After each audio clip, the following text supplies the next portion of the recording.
Hola, en este video vamos a hablar de los teoremas de traza y siguiendo la sección 1.6 del libro de Brenner y Scott. Y para ello vamos a comenzar planteándonos una pregunta.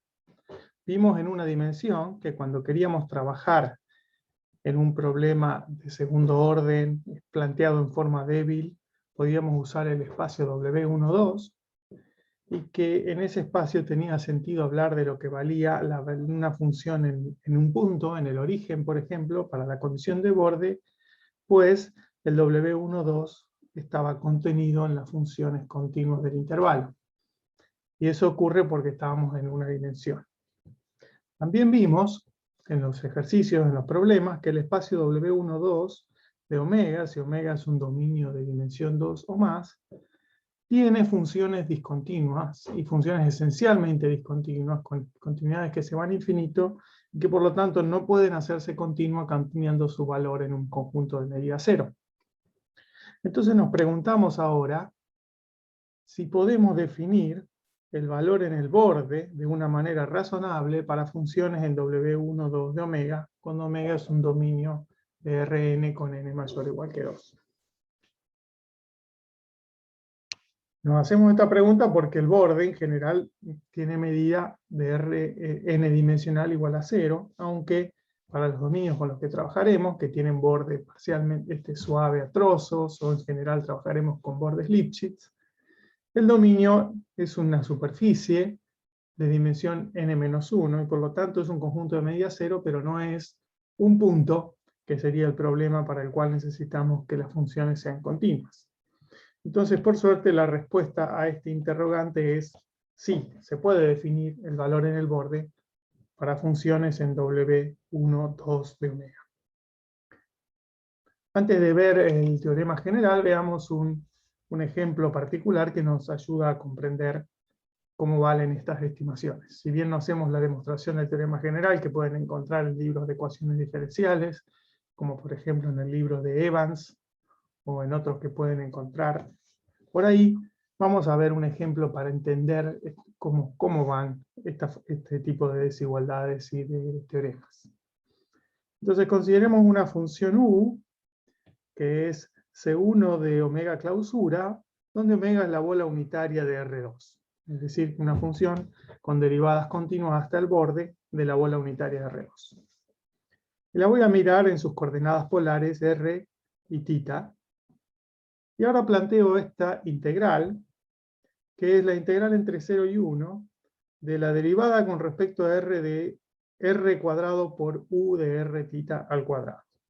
Por el teorema fundamental del cálculo, eso es r cuadrado por u de r θ al cuadrado, evaluado en r igual a 1 y en r igual a 0. Entonces, cuando evalúo en r igual a 1, tengo 1 al cuadrado por u de r θ al cuadrado, menos 0 al cuadrado por u de 0, 0, el origen al cuadrado.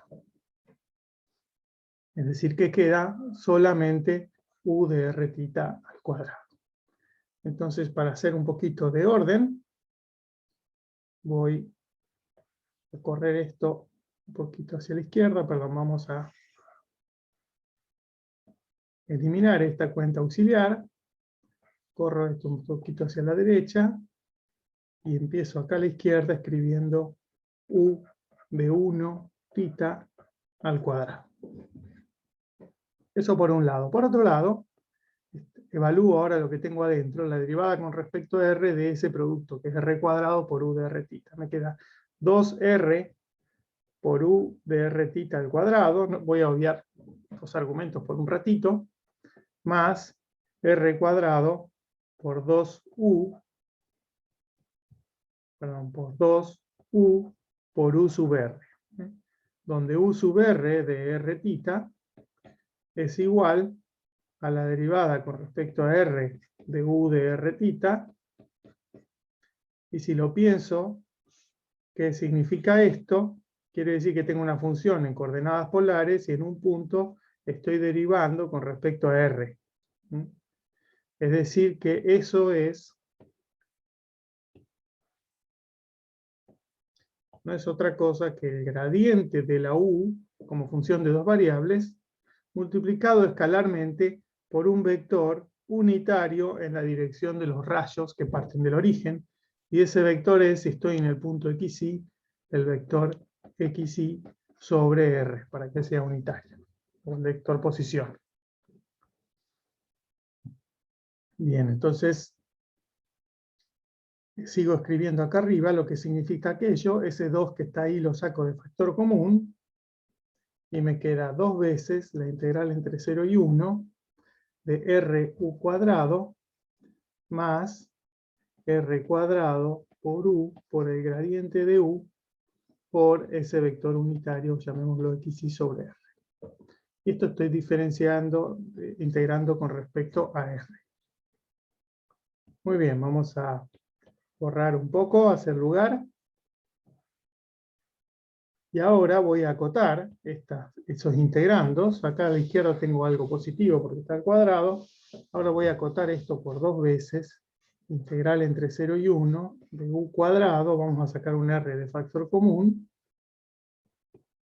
Y acá tengo un r cuadrado. Uno de esos r's los acoto por 1.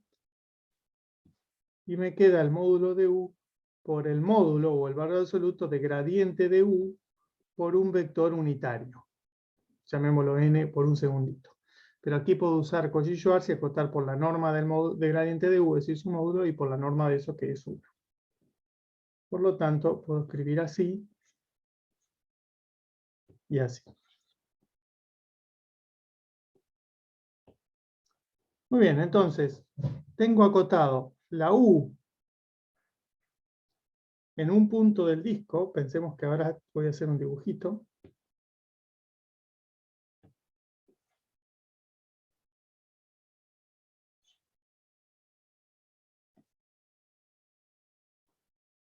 Tengo acotado el valor de la u en un punto por una integral sobre este rayo, que es de esta función que está acá. Y eso es una parte de lo que quiero hacer. Ahora lo que voy a hacer es, para poder controlar por la función acá, ¿por qué? ¿Qué ocurre? Perdonen, todavía este rayo es algo que mide 0, como este punto. Pero fíjense lo que voy a hacer ahora. Ahora voy a integrar entre 0 y 2pi diferencial θ. Y entonces agrego la integral entre 0 y 2pi en todos lados. O en realidad, vamos a hacer una cosa. Vamos a ser más prolijos. Vamos a copiar esto. Aquí.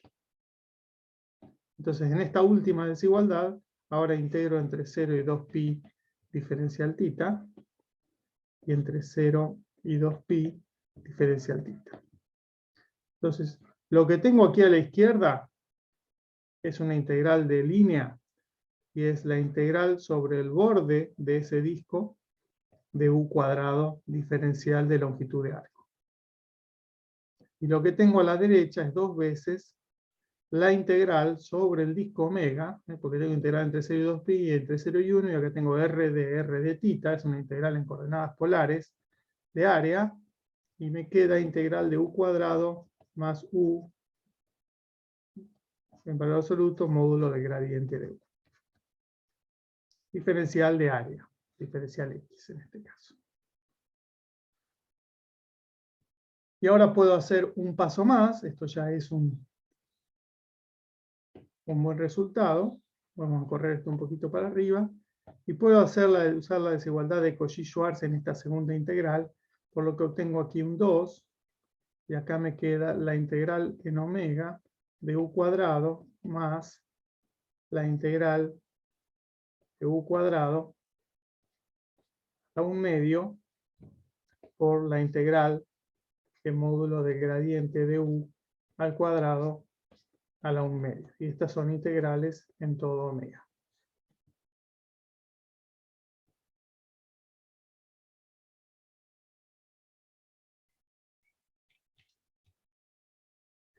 Bien, voy a seguir con esta cuenta en la página siguiente. Es decir, que lo que teníamos era la integral de u cuadrado en el borde de omega menor o igual que 2 veces esta integral en omega. Ahora vuelvo a hacer ese argumento de Cauchy-Schwarz y acá me queda 2 veces integral de u cuadrado a la 1/2, integral de gradiente de u cuadrado a la 1/2, estas integrales en omega, más 2 veces u cuadrado, la integral de u cuadrado en omega. Ahora, ustedes probablemente han visto en algún lado que 2ab es menor o igual que a cuadrado más b cuadrado. Y si no lo vieron, esto es cierto porque si paso restando, a cuadrado más b cuadrado menos 2ab es igual a menos b al cuadrado, que es siempre mayor o igual que c. Por lo tanto, aquí tengo un a y un b, así que eso es menor o igual que el primer término, que es u al cuadrado a la 1/2 al cuadrado, así como está, más integral del gradiente de u al cuadrado a la 1/2 al cuadrado, así que queda como está, más 2 integral u cuadrado. Pero uno también puede hacer esta cuenta un poquito más prolijamente y balancear estos términos de manera tal de que aquí queden las mismas constantes. Por ejemplo, en lugar de poner aquí, yo quiero que me queden las mismas constantes aquí, y con esta se puede hacer un poquito más prolijo, lo vamos a dejar como ejercicio, pero uno puede, salteando este paso, en realidad probar que se puede la siguiente desigualdad, que es raíz cuarta de 8 por la norma de u, L2 de omega al cuadrado, más la norma de u, W12 de omega al cuadrado. Perdón, voy a rebobinar un poquito. Disculpen este error. Voy a hacer la cuenta a mi manera. Acabamos de ver que eso es menor o igual que la integral de u cuadrado más la integral de gradiente de u cuadrado más 2 veces la integral de u cuadrado, todas integrales en omega. Así que este término que está acá es la norma de la u, en norma W12 de omega, al cuadrado, más 2 veces la norma de u, es de 2 de omega al cuadrado.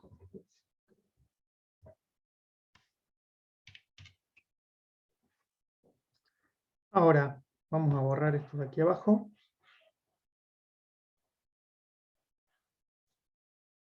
La norma L2, que quedó aquí, era parte de la norma W12 al cuadrado, así que esto puedo decir siempre que es menor o igual que 3 veces la norma de u, W12 de omega al cuadrado. Esta desigualdad, estoy acotando la norma de u, L2 en el borde de la circunferencia por una constante, independiente de quién es la u, por la norma de u, W12 de todo el omega. Entonces pasé de una integral de línea a una integral de superficie. En direcciones generales voy a pasar de una integral de superficie a una integral de volumen, siempre pasando una dimensión. Si uno hace estos pasos con un poquito más de cuidado o siguiendo otra forma, que lo voy a poner en los ejercicios, puede probar la igualdad que tenemos aquí arriba. Que la norma de u, L2 del borde al cuadrado, es menor o igual que, bueno, raíz cuarta de 8, no interesa mucho, lo importante es que es una constante independiente de u, por la norma de u, L2 a la 1/2, por la norma de u, W12 a la 1/2. Esto es una estimación un poco más ajustada, en el sentido de que si cambiamos los tamaños de los dominios va a seguir valiendo. Esta que está acá no es tan ajustada porque estos términos escalan diferente. Aquí tengo una integral de línea y acá una de volumen, de área. Bien, vamos a hacer una cosa. Si bien esta es cierta, yo voy a trabajar con la que acabamos de probar nosotros, que es un poco más simple y sirve a los efectos de lo que queremos. Acabamos de probar que esto era menor o igual que 3 veces la norma de U, W12 de omega al cuadrado. Entonces veamos lo que se obtiene con esa desigualdad que habíamos probado para funciones suaves, S1 hasta el borde de omega. Entonces, tenemos la siguiente proposición que vamos a demostrar ahora. Tenemos omega la bola unitaria de R2, y entonces existe un mapeo lineal y acotado, que se llama traza, que llamamos T en este caso, que se llama traza, que va, es lineal y acotado del W12 de omega en el L2 del borde de omega. Acá me olvidé al armar esta diapositiva de la parte fundamental. La transformación T es lineal y acotada de W12 de omega en L2 del borde de omega. Eso quiere decir, para cada función en W12 de omega va a haber una función en L2 de omega. ¿Sí? Y si tomo la suma de funciones acá, me da la suma de funciones de este lado. Tal es que, digamos, hasta ahí uno podría decir, bueno, tomo la función que a cada función le asigna la 0. Esa es lineal y acotada, pero es demasiado trivial. Lo que queremos es que sea lo que llamamos traza, es decir, que se asemeje a tomar el valor en el borde. Entonces, lo que cumple además de esto es que si tomo una función que además de estar en W12 es S1 hasta el borde, entonces la traza coincide con el valor de borde. Entonces, ¿qué estamos haciendo? Estamos definiendo lo que es el valor de borde para una función que no necesariamente es continua. De ahora en adelante, cuando escribamos si la U está en W12 de omega, si escribimos U restringido al borde de omega, en el caso de esta bola, vamos a estar hablando de este operador T de U. Hay una única función en L2 de omega que cumple esta definición. Entonces vamos a hacer la demostración para que quede más claro de qué estamos hablando.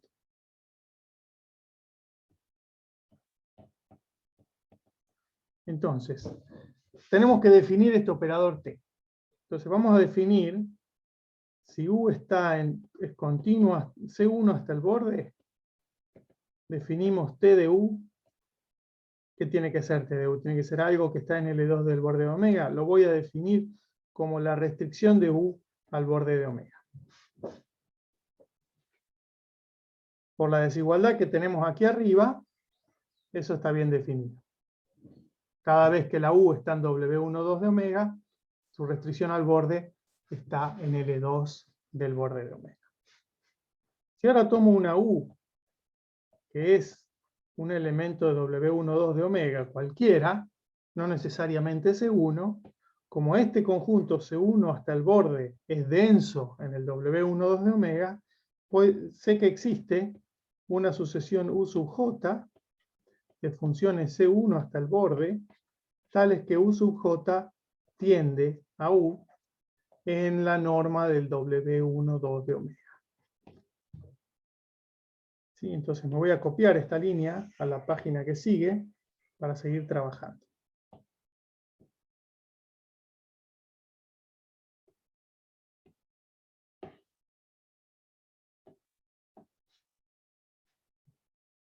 Entonces miren lo siguiente. La sucesión U sub J tiende a U en W12 de omega y por lo tanto esa sucesión U sub J es de Cauchy en W12 de omega. Pero miren lo que ocurre. Si yo tomo la norma de U sub J menos U sub K, tomo esas funciones restringidas al borde y tomo la norma L2 del borde de omega, como esas dos son funciones C1 de omega clausura, vale la desigualdad que teníamos del otro lado, que eso es menor o igual que la norma de U sub J menos U sub K, W12 de omega. Y por lo tanto, aquí no lo escribí, pero lo dejé sobreentendido, pero está bueno escribirlo. Por lo tanto, esta sucesión de funciones, esta, es una sucesión de Cauchy en L2 del borde de omega.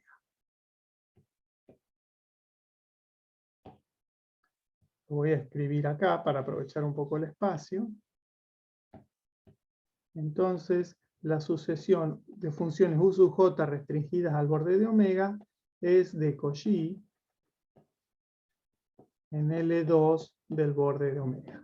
Por lo tanto, existe una función b, dado que el L2 del borde de omega es completo, una función b en L2 del borde de omega, tal que U sub j tiende a b, U sub j restringido al borde de omega, tiende a b en L2 del borde de omega. Y entonces yo había empezado con una U en W12 y encontré una B en L2 del borde de omega a través de restringir las funciones U sub j al borde, tomar el límite que puedo probar que existe y a ese límite encontré ese límite, quiero decir. Entonces lo que ahora hago es defino TU igual a B. Empecé con una U, encontré una B y defino TU igual a B. Nos faltaría ver todas las propiedades que estaban escritas antes. Voy a probar primero que esto es lo mismo si tomo otra sucesión que tiende a U. Entonces, si B sub J también tiende a U, perdón, B sub J está contenida en W12 de omega y son continuas, y B sub J tiende a U en W12 de omega, entonces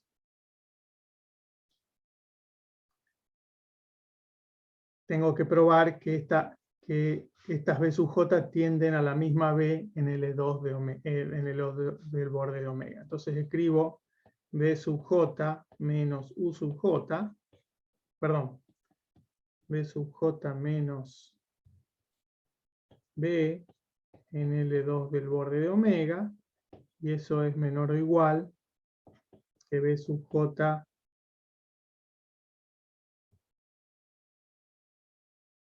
menos U sub J más U sub J menos B, y estas dos normas en L2 del borde de omega.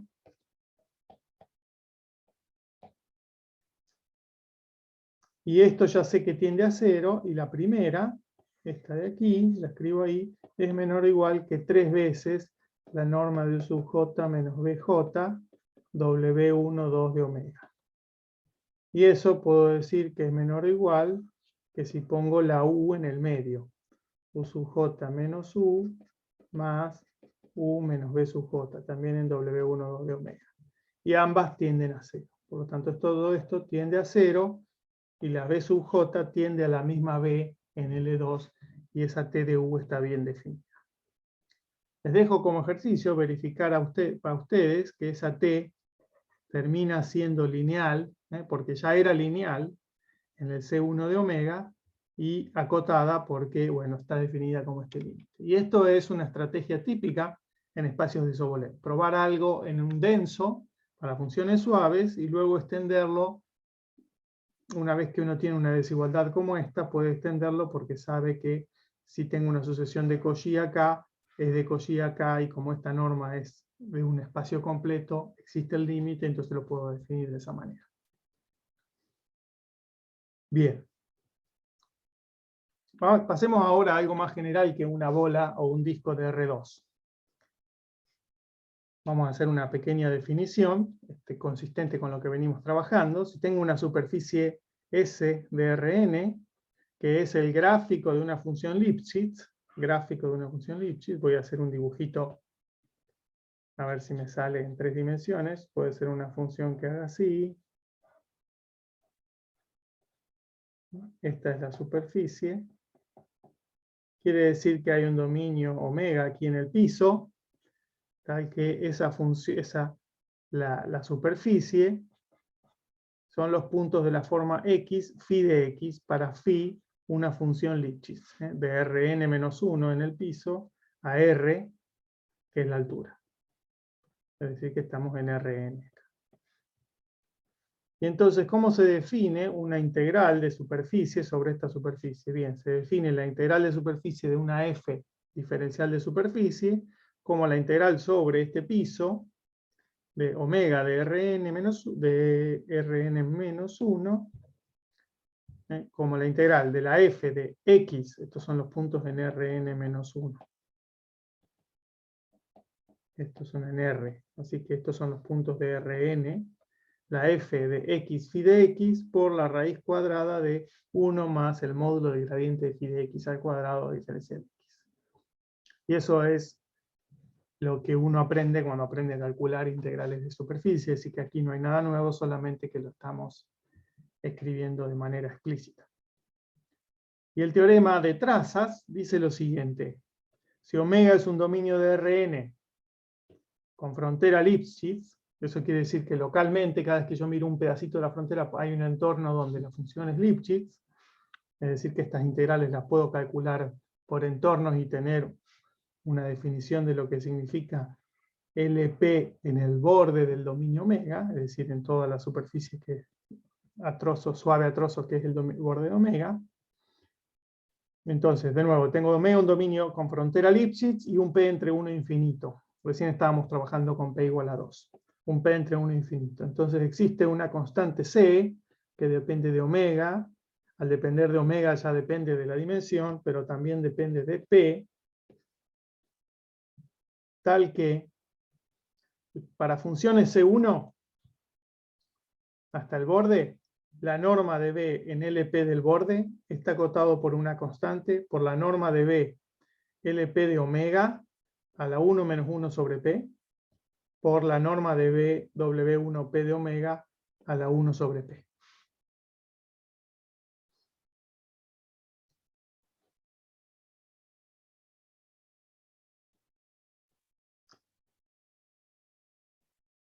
Esto es un teorema que vale para funciones C1 de omega, pero haciendo el mismo procedimiento de recién, ¿sí? Aquí lo que estoy mirando es la restricción al borde de omega de B.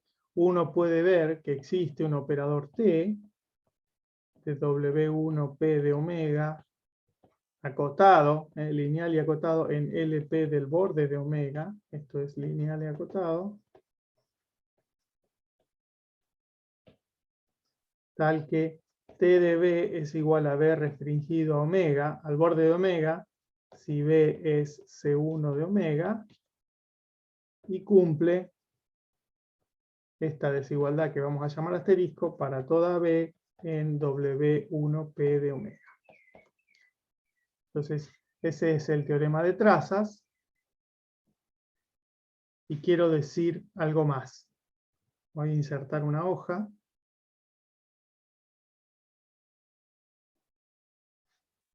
Y voy a copiar esta desigualdad, que ahora ya sabemos que vale en todo W1P de omega, no solamente en la C1.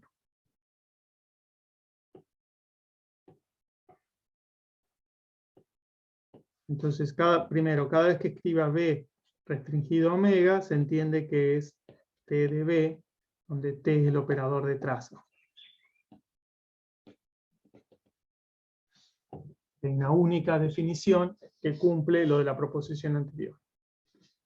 Y así como yo puedo hacer la desigualdad de Cauchy-Schwarz para vectores, también, o de Helder para una suma, también la puedo hacer para una suma de un elemento. Así que a este B, que está a la 1 menos 1 sobre P,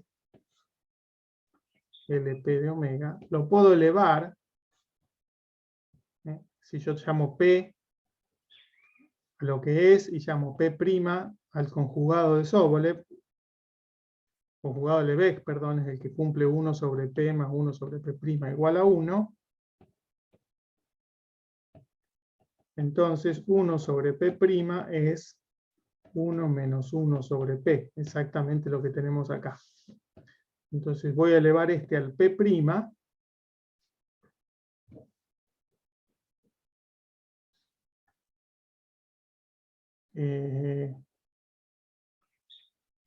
pero no me da.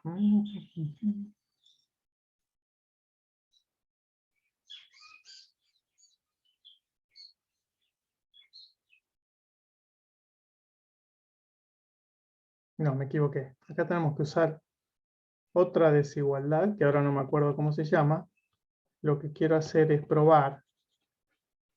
Lo pondré como ejercicio con una buena indicación de cómo se hace. Lo que quiero probar es que esto es menor o igual que una constante por la norma de B, LP a la P, perdón, LP, sí, a la P, más norma de B, W. Ah, no, perdón. Lo que me interesa es lo siguiente. Es mucho más fácil. La norma de B, W1P de omega a la P era la suma para los multiíndices alfa de orden menor o igual que 1 en este caso. Vamos a hacer. Como es 1, puedo escribirla así. Es la norma de B, LP de omega a la P, más la norma, más la suma en I de la norma LP de las derivadas de B con respecto a XY, LP de omega a la P. Y estas son derivadas débiles, esa es la norma.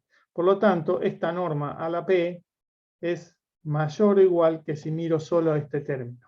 Y este lo tiro. Y si elevo a la 1 sobre P, también ocurre. Eso hice un lío para decir que la norma LP es siempre menor o igual que la norma W1P. Entonces, este término es menor o igual que este.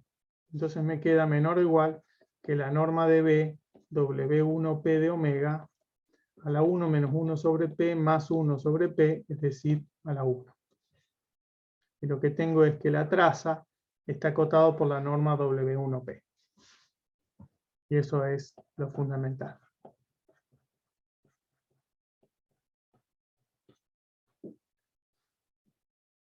Bien. Palabras finales. Vamos a definir el W1P0 con un 0 ahí arriba, como las funciones W1P, tales que su traza es 0 en el borde. Y siempre que escriba B restringido al borde de omega, de nuevo es ese operador traza. Entonces, si alguna vez alguien les pregunta en qué sentido se dice que una función en W1P vale 0 en el borde, uno puede responder brevemente en el sentido de las trazas. Y si le preguntan ¿qué sentido es ese? Bueno, existe un operador de traza que se llama traza T, o en algunos libros se llama gamma, que va de W1P de omega en LP del borde de omega, que es lineal y acotado, o lineal y continuo, y que cumple que para funciones continuas T de B es exactamente la restricción al borde de omega. Para funciones suaves, digamos, C1 de omega. También vale para continuas, pero la demostración es todavía más complicada. Bien, ahora, última observación. Si tengo funciones en WKP con K es mayor que 1, entonces lo que sé es que las derivadas de orden alfa, hasta alfa de orden K-1, están en W1P. Por lo tanto, eso implica que existen, para esas derivadas de orden alfa, como están en W1P, existe la traza, existe el valor de borde. Entonces, por eso lo pongo entre comillas, y no lo voy a poner más entre comillas, porque ya entendemos de ahora en adelante lo que significa que existe el valor de borde, que está bien definido como un operador lineal y continuo, como extensión de lo que pasa para las funciones suaves. Entonces, como existe eso, cuando yo escriba WKP0, la definición de este espacio, la definición es las funciones en WKP, tales que todas las derivadas de orden menor que K, ¿sí? Esto es lo mismo que escribir multiíndice menor que K, son 0 en el borde. Entonces esa es la definición del WKP0 y con eso terminamos este video.